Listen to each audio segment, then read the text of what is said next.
France abolishes monarchy and become a republic. The situation in France continued to be tense during the following years. अब हम बात करते हैं France abolishing monarchy and become a republic. France ने क्या किया कि राजतंत्र का अंत कर दिया और उसके बाद क्या हुआ, गणतंत्र की स्थापना हो गई। अबॉलिश मीन्स होता है उन्मूलन या अंत करना किसी चीज़ का, ठीक है। और रिपब्लिक मीन्स होता है गणतंत्र। तो जो राजतंत्र था या राजा का शासन था, फ्रांस ने उसका अंत कर दिया। अब उसके बाद फ्रांस में किस तरह की गवर्नमेंट आई, रिपब्लिक यानी गणतंत्र आई। The situation in France continued to be the tense during the following year. अब क्या था, जो सिचुएशन थी फ्रांस की, वो इतने जो साल थे लगभग, जब से क्या हुआ कि लुई 16 ने टैक्स की बात करी है, उसके पहले जब लुई 16 राजा बने थे, उसके बाद से ही कंटिन्यूस धीमे धीमे करके जो फ्रांस की सिचुएशन थी वो टेंस थी, उथल पुथल मची हुई थी, ठीक है। Although Louis 16 had sign the constitution, जबकि लुई 16 ने जो कॉन्स्टिट्यूशन था, संविधान था, उसमें साइन कर दिए थे। He entered into a secret negotiation with the king of Prussia. अब क्या हुआ था कि सीक्रेट नेगोशिएशन चल रहा था, यानी पर्दे के पीछे बात चल रही थी किसकी, जो लुई 16 थे और जो प्रशिया के राजा थे उनके बीच। Rulers of the other neighbouring countries too worried by the developments in France and made plans to send troops to put down the events that had been taking place there since the summer of 1789। अब क्या था, जो आसपास के जो king थे या ruler थे, जो पास की कंट्रीज़ थी, जैसे प्रशिया हो गया, ऑस्ट्रिया हो गए, तो इनके क्या था, इन्हें भी लग रहा था कि जिस तरह से फ्रांस में डेवलपमेंट हुआ, जिस तरह से फ्रांस में रिपब्लिक आई है मोनार्की को अबॉलिश करके, तो कहीं ऐसा हमारी भी कंट्री में ना हो। तो उनको भी इस चीज़ की टेंशन लग रही थी। तो उन्होंने एक प्लान बनाया कि हम अपने ट्रूप्स सैनिक भेजेंगे, कब, समर 1789 में, ठीक है। तो उन्होंने ये प्लानिंग कर ली थी। Before this could happen the National Assembly voted in April 1792।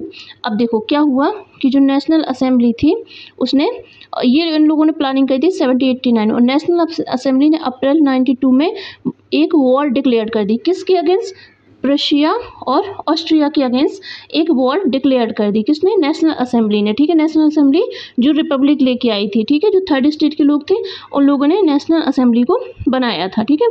अब इन लोगों ने 1792 में एक वॉर डिक्लेयर कर दी प्रशिया और ऑस्ट्रिया के against. Thousands of volunteers drawn from the provinces to join the army.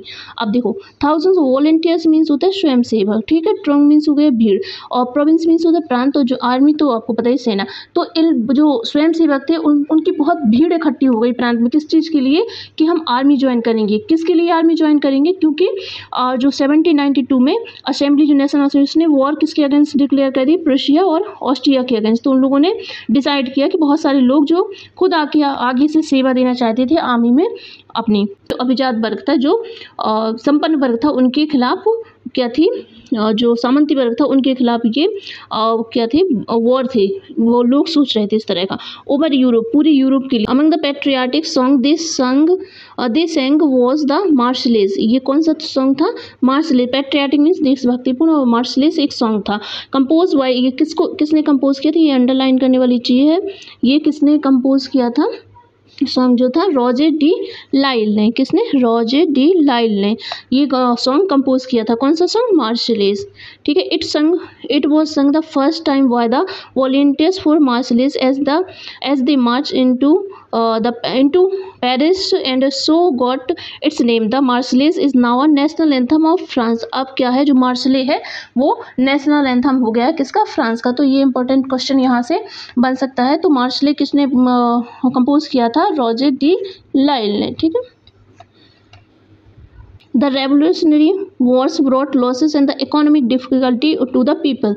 अब जो क्या थी, रेवोल्यूशनरी जो क्रांति हो रही थी, जो स्वतंत्रता के लिए, देश को मोनार्की ख़त्म करने के लिए, तो उसमें बहुत सारे लॉसेस हो गए।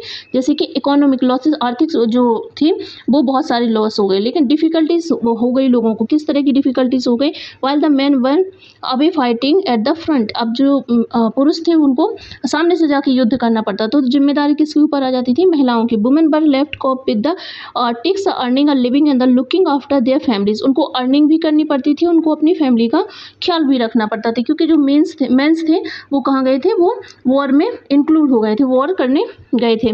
Large section of the population were convinced that the revolution had to be carried further.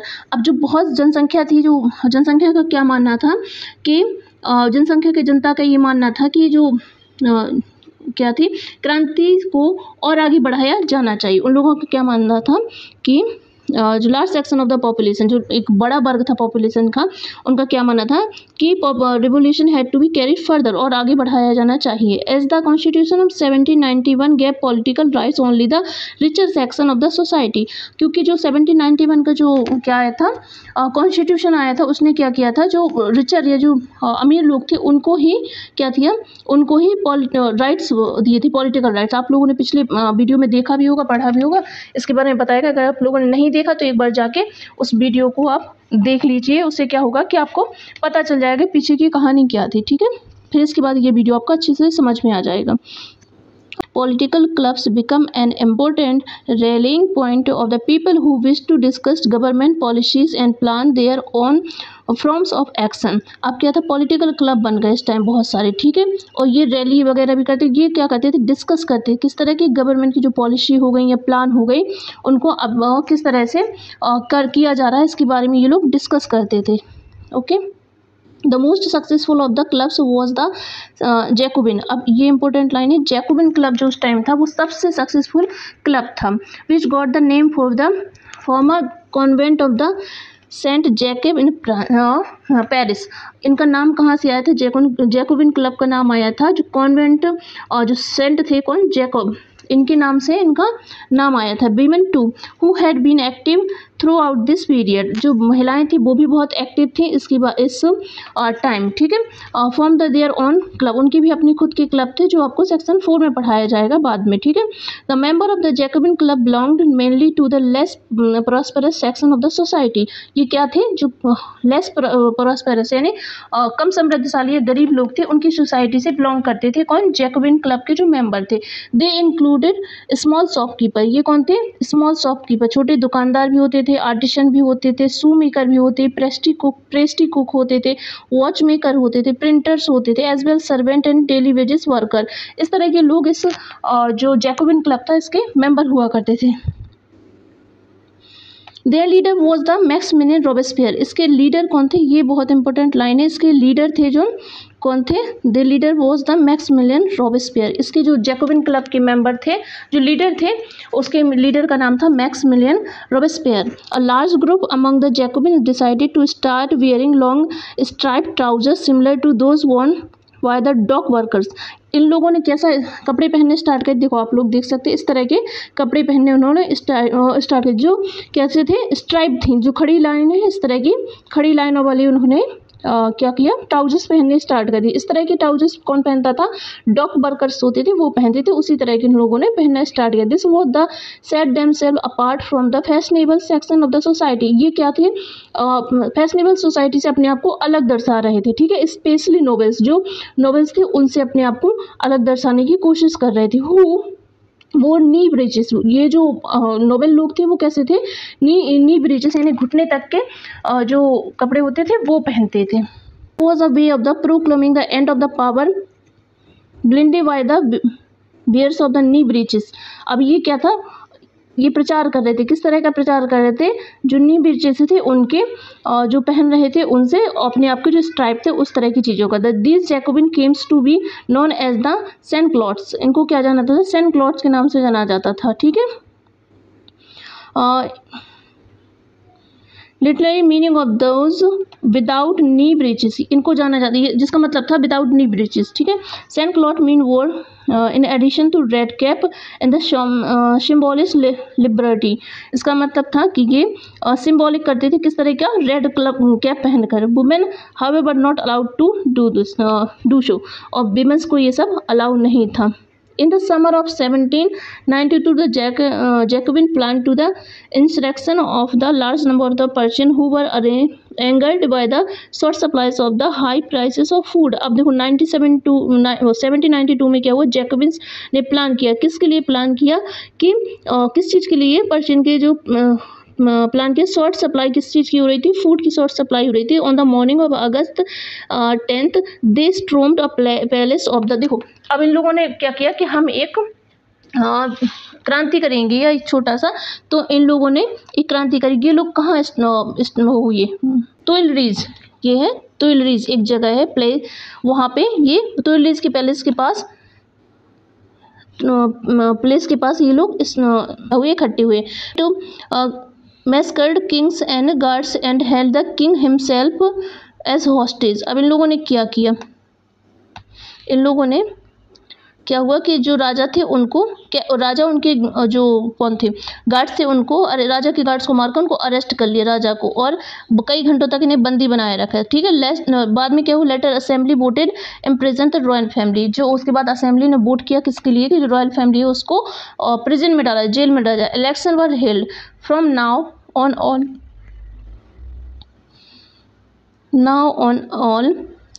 men of 21 year and above regardless of wealth go to the right of the vote। अब क्या था कि जो men 21 years के थे, कुछ भी उनके पास संपत्ति हो उससे कोई मतलब नहीं था, अब उनको राइट टू वोट यानी वोट देने का अधिकार मिल गया था। The newly elected assembly was called the convention. अब जो पहले इसके पहले जो इलेक्शन हुए थे उसमें उसको नाम दिया था नेशनल असेंबली, उसका नाम हो गया था new convention. On 21st of September 1792। कब हुआ था, on 21st of September 1792 in abolish the monarchy and declared France are republic. अब इन लोगों ने क्या किया, जो क्या हुआ था, कन्वेंशन हुआ था, जो कन्वेंशन हुआ था उसने 21 सितंबर 1792 में मोनार्की को अबॉलिश कर दिया और फ्रांस को एक एज अ रिपब्लिक क्या किया, डिक्लेयर कर दिया। As you know the republic is the form of the government where the people elect the government included the head of the government. अब देखो क्या होता है, किसका सरकार का चुनाव करते हैं और साथ में इंक्लूड किया जाता है किसको, हेड ऑफ द गवर्नमेंट। जो गवर्नमेंट का हेड है उसका भी चुनाव किसके द्वारा किया जाता है, जनता के द्वारा। Government there is no hereditary monarchy। you can try and find out about some। Louis XVI was the sentenced to death by the court of the charge of the treason का उनको चार्ज लगा, किसको, Louis 16 को। Louis 16 क्या थे, monarch थे, उनको treason यानी राजद्रोह का चार्ज लगाकर उनको क्या हुआ, मृत्यु का कोर्ट का फैसला हुआ कि उन्हें मृत्युदंड दिया जाए। On 21 January 1793 he was executed publicly at the place of the Concorde. The queen Marie Antoinette met with the same fate shortly after. अब राजा को क्या हुआ, उनको मार दिया गया, उनको किस कब 21 जनवरी 1799, ठीक है, पब्लिकली उनको मार दिया गया। और उसके बाद कुछ समय बाद जो उनकी रानी थी उनको भी सेम वही पनिशमेंट मिला, किसके लिए, क्योंकि उन्होंने राजद्रोह किया, ट्रीजन किया था फ्रांस के साथ। नेक्स्ट हेडिंग है द रेन ऑफ टेरर यानी आतंक का राज। The period of 1793 to 1794 is referred to as a reign of terror. इसको क्या कहा गया, आतंक का राज कहा गया। कब कहा गया, 1793 से 1794, ठीक है। Robespierre followed a policy of severe control and punishment. जो रॉबेस्पियर कौन थे, जो लीडर थे जैकोबिन क्लब के, उन्होंने एक पॉलिसी चलाई, किस तरह की पॉलिसी, कंट्रोल करने की और पनिशमेंट की। वो क्या करते थे, उनकी पॉलिसी जो कानून था वो क्या करते थे, लोगों को या तो कंट्रोल किया जाता था या फिर पनिशमेंट, जो उनके कंट्रोल से बाहर होता था उसको पनिश किया जाता था। All those who he saw as a being enemies, जिसको भी वो देखते थे कि वो दुश्मन है, किसका, उनके जो कन्वेंशन था उसका या रिपब्लिक थी जो उसका, या फिर उनके क्लब का, तो उनको क्या करते थे, ऑफ द रिपब्लिक, किसका एनिमी है, रिपब्लिक का। एक्स नोबेल एंड क्लर्जी, चाहे वो एक्स नोबेल हो जो सम्राट परिवार के लोग थे, या क्लर्जी चर्च से बिलोंग करते थे। Member of the other political party, चाहे वो अदर पॉलिटिकल पार्टी की मेंबर हो। Even member of his on party, चाहे वो उनकी खुद की पार्टी की ही मेंबर हो, जो उनके क्या होता था, कंट्रोल से बाहर होते थे, ठीक है। He did not agree with his method, जो उनके तरीकों से एग्री नहीं किया करते थे, वर अरेस्टेड, वो उनको अरेस्ट करवाते थे और उनको इम्प्रिजन्ड यानी उनको जेल में डलवाते। Then the tried by the revolutionary tribunal, ठीक है, उनको क्या करवाते थे, रेवोल्यूशनरी ट्रिब्यूनल, उनको क्या करवाते थे, कोर्ट बिठाया करते थे इस तरह का। तो if the court found them guilty they were guillotined, ये क्या किया करते थे, उनको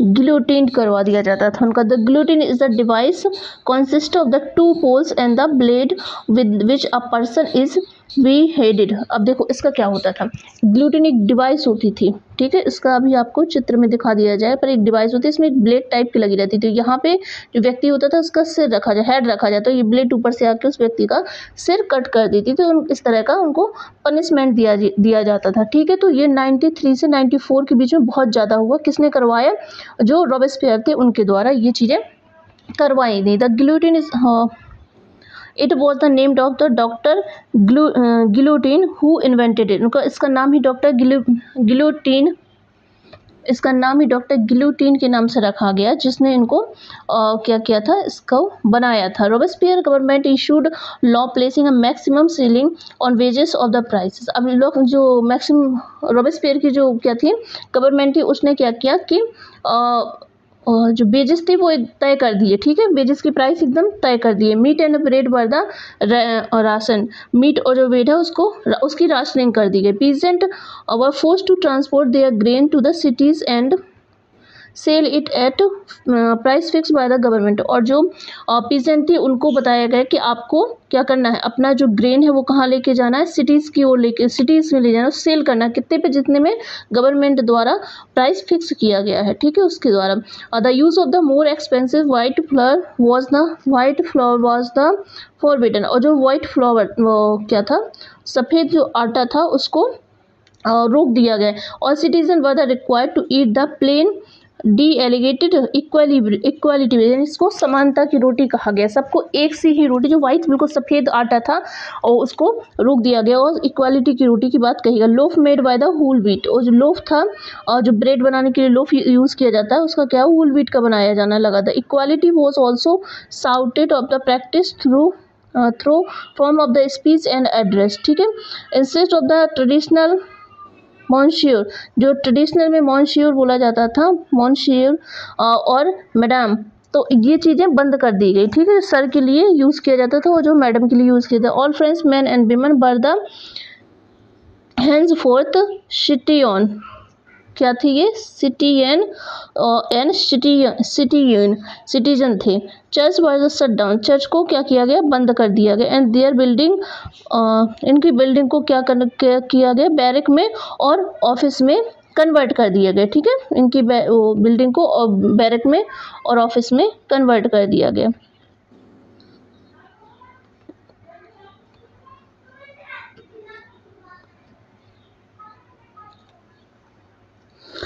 Robespierre pursued his policy too relentlessly that even his supporters began to demand moderation. Finally, he was convicted by a court in July 1794, arrested and on the next day set as a guillotine. अब क्या हुआ कि जो उसकी Robespierre की policy थी वो क्या थी, बिल्कुल दंड देने की थी। तो उसके जो खुद के कार्यकर्ता, जो उसके पार्टी के लोग थे, वो भी उसकी इन सारी चीज़ों से परेशान हो गए थे, ठीक है, तो जो सपोर्टर थे उसके। फाइनली ही वॉज, अब क्या हुआ, अंत में उसको कोर्ट में ले जाएगा, उसके ऊपर अपराध तय हुआ, उसको कोर्ट में ले जाके उसको भी किसकी सज़ा दी गई, गिलोटिन की सज़ा उसको भी दी गई। He was convicted by a court in July 1794, arrested and on the next day sent to the guillotine. अब क्या हुआ कि उसको अरेस्ट कर लिया गया, किसको, रॉबेस्पियर को, 17 जुलाई 1794 में, ठीक है, और उसको क्या किया गया कि नेक्स्ट डे, अगले दिन जब उसको अरेस्ट किया उसके अगले दिन ही उसको गिलोटिन में चढ़ा दिया गया, ठीक है, उसको भी वही मृत्यु मिली जो वो सबको देता था, ठीक।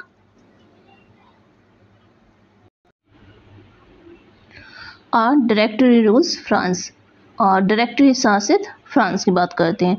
The fall of the Jacobin government allowed the wealthier middle class to seize power. अब क्या हुआ, जब जैकोबिन गवर्नमेंट क्या हो गई, गिर गई, तो क्या हुआ, जो मिडिल क्लास थी उसने पावर को सीज कर लिया। A new constitution was the introduce which the deny the vote to non propertied section of society. तो क्या हुआ कि जो जिनके पास प्रॉपर्टी नहीं थी, ठीक है, जो न्यू क्या हुआ कॉन्स्टिट्यूशन आया, संविधान, उसमें जो जिनके पास प्रॉपर्टी नहीं थी, जिस वर्ग के पास सेक्शन, यानी वर्ग के पास समाज के पास क्या नहीं थी, प्रॉपर्टी नहीं थी, उनको वोट देने से लिए मना कर दिया, डिनाई कर दिया, उनको वोट देने का अधिकार से वंचित कर दिया। It provide for 2 elected legislative council. अब क्या हुआ कि लेजिस्लेटिव काउंसिल बनाई गई, ठीक है, 2 चुनी हुई विधान परिषदों का प्रावधान किया गया। Legislative council these then appointed a directory, ठीक है, these then appointed a directory and executive made of the 5 members.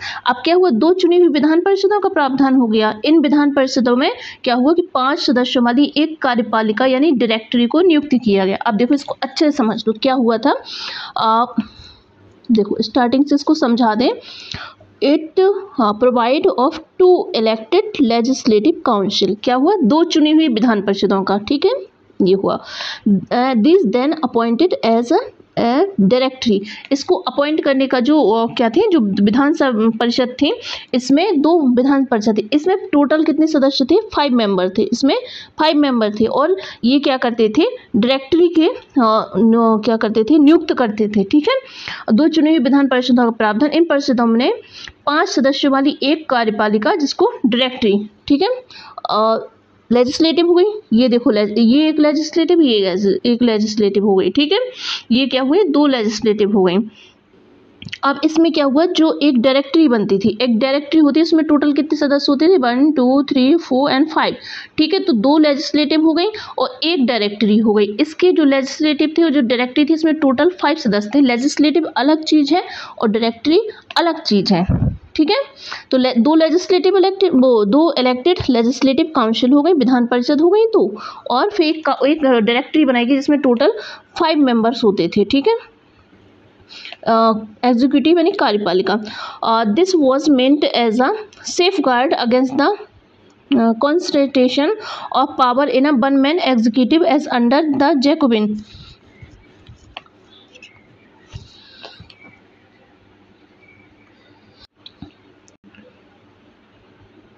This was meant as a safeguard against the concentration of power as a one-man executive as under the Jacobin. अब क्या हुआ कि इनके लिए क्या हुआ, जैकोबिन में क्या होता था कि एक मेंबर 1 मैन आर्मी टाइप का था, 1 मैन एग्जीक्यूटिव था क्या, जैकोबिन। लेकिन अब इसी के अगेंस्ट सेफ गार्ड किया गया, किसको, जो डायरेक्टरी बनाई उसको सेफ गार्ड किया। क्यों किया गया, उसमें ताकि किसी एक के हाथ में सत्ता ना रहे, तो इसको डायरेक्टरी में कन्वर्ट कर दिया था। तो उसमें सत्ता किसके हाथ में थी, 5 लोगों के हाथ में थी। तो इस वजह से, क्योंकि जैकोबिन को उन्होंने देख लिया था कि सत्ता एक के हाथ में थी, तो किस तरह की चीज़ें होती थी, ठीक है। रॉबेस्पियर का और जो एग्जाम्पल आपने पीछे प्रीवियस में देखा, तो वही चीज़ें थी कि जो रॉबेस्पियर था उसने सत्ता अपने हाथ में ले ली। तो अब 5 लोगों को क्या किया गया, डायरेक्टरी में चुना गया। However, the directors often clashed with the legislative council. अब लेकिन चूंकि ये 5 लोग चुन लिए गए, पर समस्या ये थी कि 5 लोग ही क्या करते थे, काउंसिल में, लेजिस्लेटिव काउंसिल में लड़ने लगते थे, ठीक है। ये डायरेक्टरी को झगड़ा करने लगते थे और साथ में बर्खास्त करने की कोशिश की करते थे। Who then sought the dismiss them, और क्या करते थे, डिसमिस करने, बर्खास्त करने की कोशिश किया करते थे। The political instability on the of the directory paved the way of the rise to military director. अब ये सारी चीज़ें हुई, क्या हुई, जो इस तरह की चीज़ें हुई, तो उससे क्या हुआ, मिलिट्री जो डायरेक्टर था उसको मौका मिल गया। वो कौन था, नेपोलियन बोनापार्ट। इसके बारे में थोड़ा सा यहाँ पे है, पर आगे इसके बारे में थोड़ा सा डिटेल होगा। Through all this change in the form of the government, the ideals of the freedom, equality before the law and the fraternity remained inspiring ideal that motivated political movements in France and the rest of the Europe during the following centuries. क्या हुआ, अब इसके बारे में देखो। तो 2 changes, ये सारी चेंजेस तो हुई है गवर्नमेंट में, बट जो आइडियल थे क्या थे, फ्रीडम, स्वतंत्रता, इक्वालिटी, बराबर का, और क्या, कानूनी समानता का, ठीक है, और बंधुत्व, और क्या था, जो बंधुत्व, जो इसके जो प्रेरक क्या थे, आइडियाज़ थे, वो मोटिवेट होते रहे, किसके, political movements France and the rest of the Europe में। ये क्या हुआ, पूरे यूरोप को इन लोगों ने प्रेरित किया, ठीक है। Did women have a revolution? क्या महिलाओं के लिए भी क्रांति हुई? इसकी बात करते हैं अब इसमें। From the very beginning women were active participant in the events which brought about so many important change in the French society. महिलाएं स्टार्टिंग से ही क्या, वेरी बिगनिंग स्टार्टिंग से ही पार्टिसिपेट कर रही थी किस चीज़ के लिए, फ्रेंच सोसाइटी में जो भी इंपॉर्टेंट चेंज है उसमें महिलाएं हमेशा से सहभागी रही। उन्होंने हमेशा इस चीज़ को समर्थन किया है या वो उस चीज़ के लिए सही से वो उसकी चीज़ में बराबरी से खड़ी हुई हैं। They hope that the their involvement would pressurise the revolutionary government to introduce measures to improve their lifes. उन्हें लगा था कि वो इस तरह से अगर क्या करेंगी, इन्वॉल्व होगी तो उनको क्या होगा, जो रेवोल्यूशनरी गवर्नमेंट है तो प्रेशराइज होगी किस चीज़ के लिए, ताकि उनके लिए इम्प्रूव देयर लाइफ, ताकि उनकी लाइफ को थोड़ा सा इम्प्रूव किया जाए। ठीक है। Most of the women are third state had a work for a living. जो मोस्ट ऑफ द जो अधिकतर वीमेन थी वो क्या करती थी, अपने जीवन जीने के लिए काम करती थी। ठीक है। They work as seamstress, laundries, sold flowers, fruits, vegetables and market were employed as domestic servant in houses of the prosperous people. Most women did not have access to education or job training. Only daughters of noble were wealthier member of the third estate could study at a convent. देखो इसको समझ लो थोड़ा सा अच्छे से। जो most of the women the third state, जो third state की विमेन थी जिसकी हम बात कर रहे थे स्टार्टिंग में, थर्ड स्टेट जो टैक्स पे कर रहा था, उसमें से जो अधिकतर महिलाएं थी वो काम करती थी। ठीक है। कुछ घरों में काम करती थी। ठीक है। कुछ कपड़े धोने का काम करती थी, कुछ फ्लावर बेचती थी, फ्रूट्स बेचती, वेजिटेबल इस तरह का काम करती थी, और कुछ जो डोमेस्टिक सर्वेंट घरेलू जो नौकर होती इस तरह का काम किया करती। जो प्रॉस्पेरस यानी धनाढ्य परिवार था उनमें ये सारी चीज़ें किया करती। Most women did not have to access the education of job training. अधिकतर महिलाओं को क्या था, एक्सेस उनकी पहुंच कहाँ तक नहीं थी, एजुकेशन तक और जॉब ट्रेनिंग तक। ना तो उन्हें एजुकेशन मिलती थी ना ही उन्हें जॉब की ट्रेनिंग मिलती थी। ओनली डॉटर ऑफ नोबल्स और wealthier member of the third state could study in a convent school. जो क्या होते थे, only daughter of the noble, जो नोबल फैमिली से बिलोंग करते थे या जो वेल्थियर मेंबर थे, जो क्या थे, संपन्न परिवार के लोग थे, उनकी ही लड़कियों को एजुकेशन मिलती थी और वो ही कॉन्वेंट में पढ़ने जाती थी। ठीक है। After which their families arrange a marriage for them. और उसके बाद क्या हुआ था, उनकी जो फैमिलीज होती थी वो मैरिज उनकी करवा दी थी। Working women had also a care for their family. जो वर्किंग वीमेन होती थी, जो काम करती थी बाहर जाके, उन्हें अपने घर का भी ख्याल रखना पड़ता था। That is cook, Fitch water और cook, fetch water, queue our bread and the look after the children. Their wages were lower than those of men. अब क्या होता था, इनको देखो खाना पकाना पड़ता था, पानी लेने बहुत दूर तक लंबी लाइनों में लगना पड़ता था ताकि वो ब्रेड ले के घर पे आ सके। अपने बच्चों का ख्याल रखना पड़ता था और साथ में उनका वेजेस था, जो उनको वेतन मिलता था, वो भी पुरुषों की अपेक्षा कम था। In order to discuss the boys their interest, women started their own political clubs and newspaper. अब क्या हुआ, अपने जो भी इंटरेस्ट थे उनको डिस्कस करने के लिए क्या किया, विमेंस ने अपना खुद का एक क्लब बना लिया। ठीक है। खुद का एक क्लब नहीं, खुद के कई क्लब बना लिए। देयर ओन पॉलिटिकल क्लब, राजनीतिक क्लब बना लिए, और न्यूज़पेपर भी वो पब्लिश करने लगे। About the 16 women's club came up in a different French cities. अब क्या हुआ, 60 से अधिक, लगभग 60 के लगभग क्या हुआ कि जो विमेंस क्लब थे वो सामने आए और वो अलग अलग सिटीज़ में थे। ठीक है। The society of the revolutionary and the Republic women was most famous of them. इसमें कौन सा जो सबसे फेमस था, the society of revolutionary and the Republic women, ये सबसे फेमस क्लब था महिलाओं का। ठीक है। One of their main demands was the women enjoy the same political rights as the men. उनका सबसे मेन जो उनकी डिमांड थी वो क्या थी, one of their main demands was the women enjoy the same political, उनका क्या था, women enjoy the same political rights as the men। जिस तरह से जो महिलाओं को पुरुषों को जो राजनीतिक पावर मिली है, जो अधिकार मिले, उसी तरह के अधिकार महिलाओं को मिलने चाहिए। बस उनकी इतनी ही सबसे इम्पोर्टेंट जो डिमांड थी वो थी। ठीक है। Women were the disappointed that the constitution of 1791 reduced them to passive citizen. Women were disappointed. महिलाओं को बड़ी हताशा हुई जब उनको क्या हुआ, कॉन्स्टिट्यूशन 1791 में रिड्यूस कर दिया, उनको पैसिव सिटीजन की कैटेगरी में रखा गया, तो उनको बड़ी निराशा हुई इस चीज़ से। They demand that the right to vote, वो बस इतना डिमांड कर रही थी कि उनको वोट देने का अधिकार मिले। To be elected to the assembly and the hold political office, उनको ये था कि वो उन्हें वोट देने का अधिकार मिले, वो इलेक्ट होकर असेंबली में जाए और फिर वो अपना होल्ड करें political office. Only then they felt would their interest भी represent in the new government, उनका इंटरेस्ट था कि वो न्यू जो गवर्नमेंट है उसको रिप्रेजेंट करें, ठीक है। तो उनकी सिर्फ इतनी ही डिमांड थी कि उनको वोट देने का अधिकार मिले। जिस तरह से पुरुष क्या कर रहे हैं कि अपना जो पॉलिटिकल क्या है करियर है या पॉलिटिकल जो भी उनको राइट्स मिले हैं उसको वो एंजॉय करें, उसी तरह के महिलाओं को भी वही चीज़ें मिलनी चाहिए, ठीक है।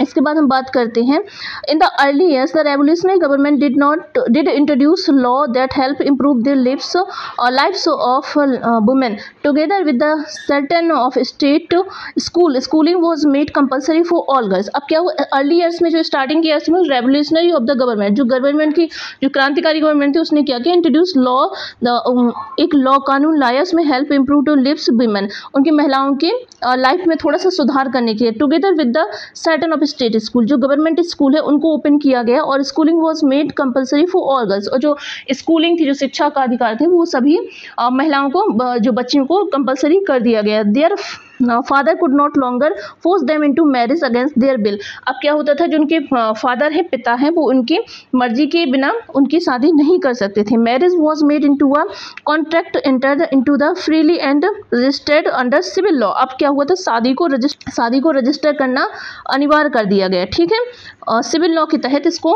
लिया गया और शादी को रजिस्टर करना यानी मैरिज को रजिस्टर करना अनिवार्य कर दिया। डिवोर्स वाज मेड लीगल, और डिवोर्स से जो तलाक है उसको लीगल बना गया। Could be applied for by both women and man, इसको अब मैन भी विमेन भी उसको अप्लाई कर सकती है और मैन भी अप्लाई कर सकते थे, इसको भी लीगल कर दिया है। Women could now train for jobs, और महिलाओं को ट्रेनिंग देनी जाने लगी किसके लिए, जॉब के लिए। Could become artist and run small business, अब वो क्या करती थी आर्टिस्ट बनी और छोटे छोटे स्मॉल बिजनेस रन करना स्टार्ट कर दिया किसने, महिलाओं ने।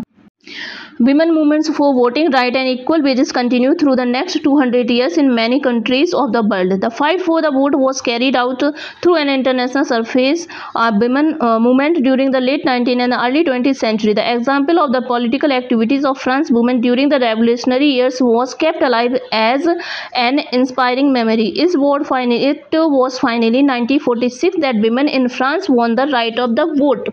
अब देखो क्या है, the women movement of the voting right equal wages continue through the next 200 years in many countries of the world. महिलाओं ने लगभग 200 साल तक किसके लिए मूवमेंट किया, अपने वोट करने के अधिकार को लेकर 200 साल तक महिलाओं ने वोट किया मूवमेंट किया। The fight for the vote was carried out through international, इसको कहाँ तक लेके गई, इंटरनेशनल लेवल तक महिलाओं ने, मतलब अलग देश की वर्ल्ड की अलग अलग कंट्रियों में इस तरह के मूवमेंट चले। मूवमेंट ड्यूरिंग द लेट 19, और ये कब 19th सेंचुरी से लेकर 20th सेंचुरी तक इस तरह के मूवमेंट चलाए जिसमें महिलाओं को वोट देने के अधिकार की डिमांड करी गई, जो भी वहाँ की गवर्नमेंट थी या वर्ल्ड में अपने अपनी कंट्रीज की गवर्नमेंट के द्वारा।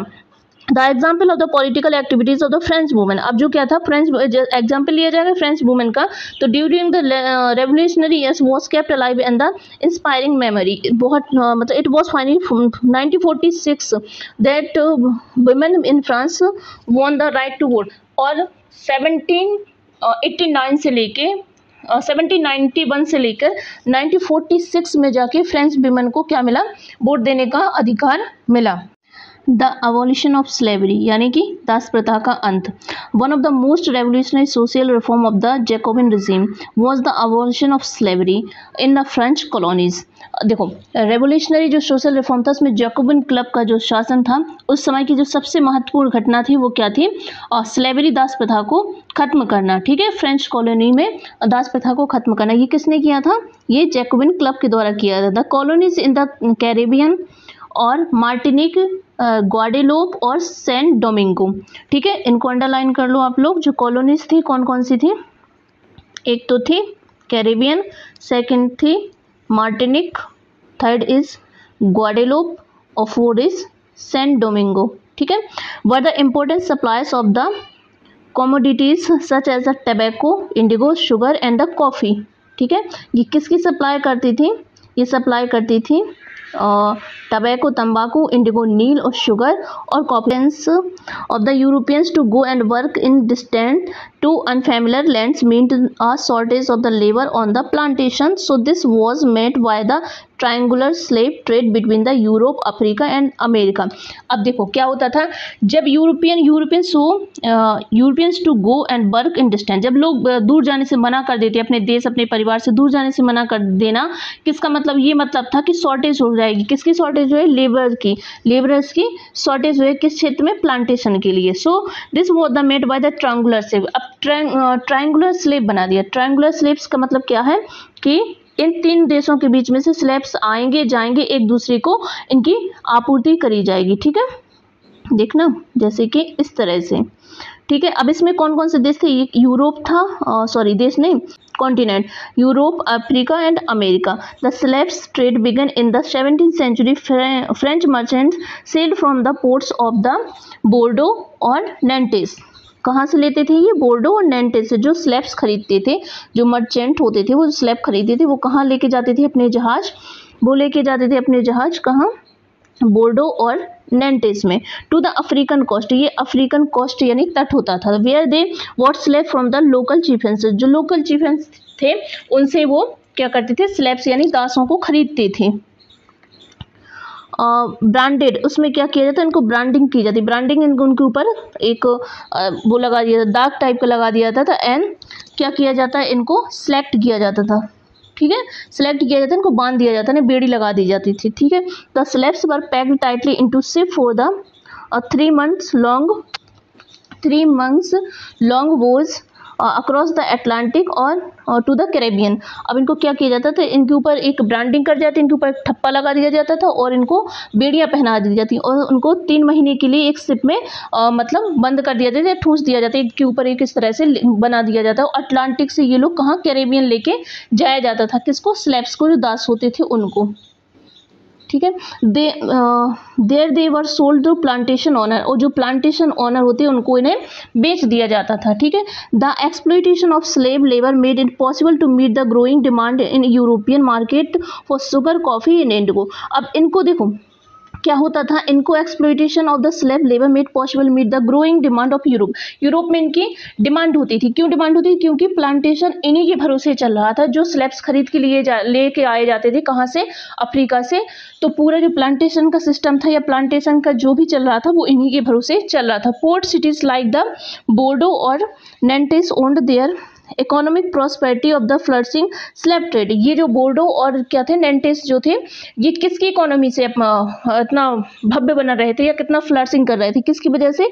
क्योंकि ये स्लैब का ट्रेड करते थे। ठीक है, throughout the 18th century there was a little criticism to slavery in France. अब क्या हुआ, 18th century में थोड़ा सा इसके बीच में बातें हुई, किसके चिन्ह लिए? स्लेवरी के लिए। The National assembly had long debate about the whether the rights of man should be extend for all French subject including those in the colonies. लेकिन जो नेशनल असेंबली थी उसने तो डिबेट करी, यानी उसने बातें करी, भाषण दिए इस चीज़ पे कि जो स्लेब्स वाला सिस्टम है वो ख़त्म होना चाहिए। ठीक है, क्योंकि सब्जेक्ट यानी जनता, हर जनता में हर व्यक्ति को क्या है कि जीवन जीने का अधिकार है और उसको किसी से दास नहीं बनाया जाता। But did not pass any law, पर वो किसी तरह का लॉ पास नहीं कर पाए। क्यों नहीं कर पाए? Fearing opposition from a businessman whose income depend on the slave trade. क्योंकि अपोजिशन के जो था क्या बिजनेस होता था, उनका स्लैब का ही बिजनेस होता था, उनकी इनकम किस में करती थी? स्लैब के ट्रेड करने में ही डिपेंड करती। तो इस वजह से वो जो व्यापारी वर्ग है उसकी नाराजगी की वजह से जो नेशनल असेंबली थी वो कभी इस तरह के बिल पास नहीं कर पाई। It was finally to convince which in 1794 legislative to free all slaves in the French overseas positions. दो इसमें क्या हुआ, 1794 में लेजिस्लेटिव ने ऑल स्लेब्स को फ्री कर दिया। The however turned out to be the short term measure. उसके बाद क्या हुआ कि ये बहुत छोटे समय के लिए था कि फ्रेंच जो कन्वेंशन था उसने स्लेब यानी दास प्रथा को खत्म कर दिया। बट 10 साल बाद, उसी के 10 साल बाद नेपोलियन बोनापार्ट वापस आया तो उसने स्लेब जो स्लेवरी थी यानी दास प्रथा थी उसको री इंट्रोड्यूस करवा दिया, दोबारा से लागू करवा दिया। Plantation owner understood their freedom is as including the right of enslaved African Negro in the pursuit of their economy interest. Slavery was finally abolished in the French colonies in 1848. क्या हुआ इसके बाद, जो नेपोलियन बोनापार्ट आए उन्होंने slavery को वापस में स्टार्ट कर दिया। ठीक है, और ये जो फाइनली इसको अबॉलिश किया गया, तो फाइनली इसको अबॉलिश किया गया कब? 1848 को, ठीक है। The revolution and everyday life. Can politics change the clothes people to wear, the language they speak और द बुक दे रीड? क्या राजनीति ये बदल सकती है कि लोग क्या पहने, किस तरह की भाषा का इस्तेमाल करें और किस तरह की चीज़ें पढ़ें? The years following 1789 the French saw many such change in their lives of men, women and children. The revolutionary government took upon themselves the pass law that would translate the ideal on the liberty and equality into everyday practice. अब क्या हुआ देखो, the years of following 1789 में क्या हुआ? France so many such of change in the lives of the man and women. और बहुत जो फ्रांस की जो सब्जेक्ट है, जनता है, उसने बहुत सारी चीज़ों में चेंज देखा, जैसे मैन की लाइफ में, वीमेन की लाइफ में किस तरह की चेंज आए उसके बारे में बात करते। The revolutionary government took upon themself to pass law the would translate of ideal of liberty, जो स्वतंत्रता की, इक्वालिटी, स्वतंत्रता और समानता की बात हुई थी, उसको हम अलग अलग तरह से प्रैक्टिस कर सकते थे, इसके बारे में बात करी जा रही है। One important law that came into effect soon after the storming of the Bastille in the summer 1789 was the abolition of the censorship. In the old regime, all written material, the cultural activities, books, newspaper, play could be published or performed only after they had been approved by the censors of the king. Now the Declaration of the Rights of Man and Citizen proclaimed freedom of speech and the expression to be natural rights. One important law that came effect soon after the storming of Bastille in the summer of 1789. Summer 1789 में क्या हुआ कि स्वतंत्र अभिव्यक्ति का अधिकार, censorship को खत्म कर दिया गया, अभिव्यक्ति का अधिकार लोगों को दिया गया। इन द ओल्ड रिजिम, जो पुराना शासन था, उसमें क्या था? Written material and cultural activities, written material and cultural activities, books होती थी, जैसे कि न्यूज़पेपर होते थे, प्ले होते थे, ठीक है, कुड बी पब्लिश्ड। ये कैसे पब्लिश होते थे? जब क्या होता था? only after they had been approved by the sensors of the king. जो राजा के अधिकारी होते थे वो सेंसर करते थे, वो उनको अनुमति देते थे, तब इसके बाद वो सारे न्यूज़पेपर, बुक्स या प्ले पब्लिश हुआ करते। Now the declaration of the right of the man and citizen proclaimed freedom of speech. अब लोगों को क्या हुआ था? अधिकार मिल गया था फ्रीडम ऑफ स्पीच और एक्सप्रेशन का, ठीक है। तो ये नेचुरल राइट्स थे लोगों के। न्यूज़पेपर, पैम्पलेट्स हो गए, बुक्स हो गए और प्रिंटेड पिक्चर्स हो गए, इनकी बाढ़ सी आ गई, फ्लड टाइप का हो गया, इनकी बाढ़ सी आ गई।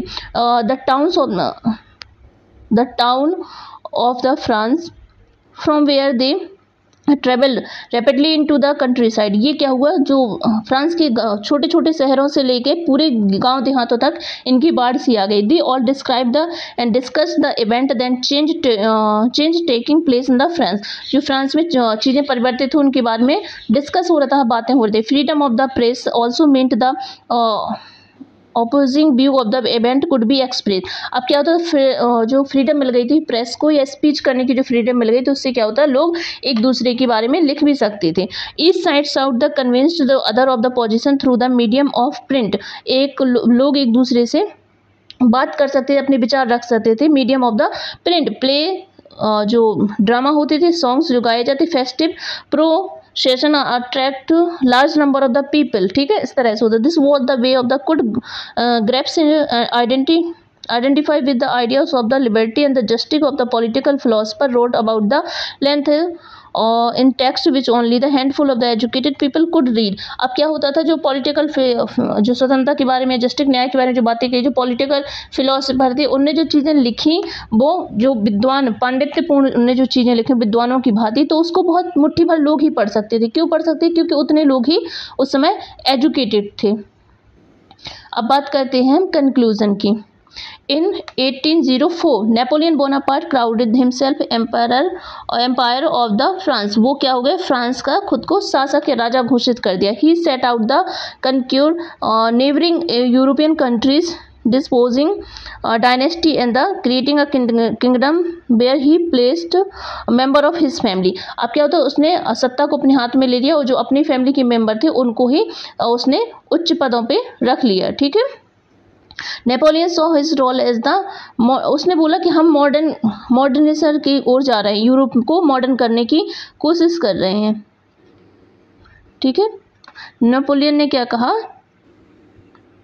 हम मॉडर्नाइजेशन की ओर जा रहे हैं, यूरोप को मॉडर्न करने की कोशिश। He introduce many law such as the protection of the private property. उसने कुछ बहुत सारे इस तरह के लॉ आए जिस तरह से जैसे प्राइवेट प्रॉपर्टी को क्या करना, प्रोटेक्शन करने की। यूनिफॉर्म सिस्टम और weight and the measure provided by the decimal system, जो वेट करने के लिए नापतोल की प्रणाली में जो डेसिमल दशमलव का यूज़ किया वो नेपोलियन बोनापार्ट के टाइम ही है। Initially many of saw Napoleon as the liberator, बहुत ने ये सोचा कि नेपोलियन जो होगा उनके लिए न्याय करेगा, मतलब उसके लिए अच्छे चीज़ें लाएगा। हु वुड ब्रिंग फ्रीडम, उनके लिए क्या लाएगा, स्वतंत्रता लाएगा। बहुत सारे लोगों ने इस तरह का सोचा। बट सून द नेपोलियन, उसने देखा नेपोलियन की armies come to viewed everywhere as an invading force. उन्हें पता चलेगा कि नेपोलियन अपनी सेना के साथ मतलब आता है, बहुत तो सारी चीज़ों में चेंजेस तो उसने देखने को मिलते हैं, ठीक है। He was finally defeated the Waterloo in 1815, जो 1815 का वाटरलू का युद्ध हुआ उसमें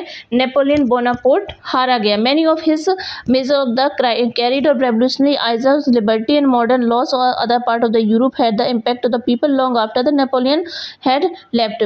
जब नेपोलियन की डेथ हो गई उसके बाद क्या हुआ कि बहुत सारे जो आइडियाज़ थे वो फ्रांस से निकल के पूरे यूरोप में फैले, ठीक है। The idea of the liberty and the democratic right were the most important. ये जो दो चीज़ें निकल के आई, एक तो स्वतंत्रता और दूसरा जो समानता का अधिकार था, ये सारी चीज़ें निकल के आई। Legacy of the French revolution, ये क्या थी, फ्रेंच रेवोल्यूशन की लेगेसी थी। These spread the France to the rest of Europe, पूरे फ्रांस से ही पूरे यूरोप में वो क्या हो गई, फैल गई। 19th century where the feudal system, और जो सामंती प्रथा थी वर अबॉलिश, ठीक है।